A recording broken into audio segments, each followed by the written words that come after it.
Assalamualaikum warahmatullahi wabarakatuh. Perkenalkan, nama saya Nurul Saadah dari Prodi Pendidikan Bahasa Inggris dari UT Palembang. Ini adalah presentasi sederhana dari saya dengan tema pelajaran dari sejarah Pancasila bagi generasi muda dengan fokus bahasan perkembangan Pancasila dalam konteks sejarah dari masa ke masa. Perkembangan Pancasila dalam konteks sejarah Indonesia mengalami beberapa fase penting, mulai dari awal kemerdekaan hingga era reformasi. Pada masa awal kemerdekaan, Pancasila pertama kali diperkenalkan oleh Soekarno dalam pidato pada 1 Juni 1945 sebagai dasar negara Indonesia.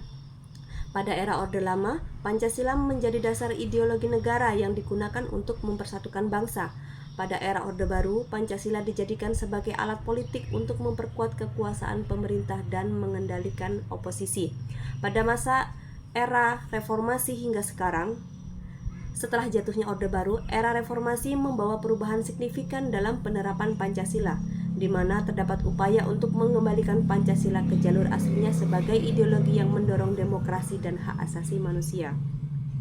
Di antara peristiwa penting dalam sejarah lahirnya Pancasila adalah pidato yang disampaikan oleh Soekarno pada 1 Juni 1945 yang kemudian diperingati sebagai Hari Lahir Pancasila.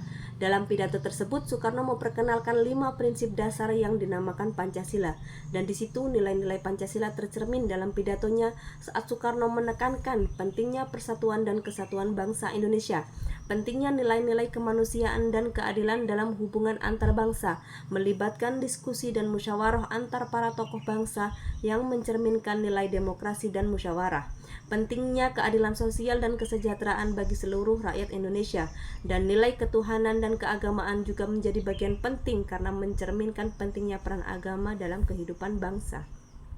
Pelajaran yang bisa diambil dari sejarah lahirnya Pancasila ini adalah pentingnya memahami dan mengamalkan nilai-nilai kebangsaan, kemanusiaan, dan ketuhanan dalam kehidupan sehari-hari. Nilai-nilai ini masih sangat relevan untuk generasi muda saat ini karena dapat membantu mereka menjadi individu yang tangguh, memiliki karakter positif, dan peduli terhadap lingkungan sekitar. Beberapa nilai penting yang terkandung dalam Pancasila dan relevan untuk generasi muda saat ini adalah nasionalisme, toleransi, keadilan sosial, demokrasi, gotong royong, dan lain sebagainya. Dengan memahami dan mengamalkan nilai-nilai Pancasila, generasi muda dapat menjadi agen perubahan yang positif dan berkontribusi dalam membangun masyarakat yang lebih baik. Mungkin ini yang bisa saya sampaikan, kurang lebihnya mohon maaf. Assalamualaikum warahmatullahi wabarakatuh.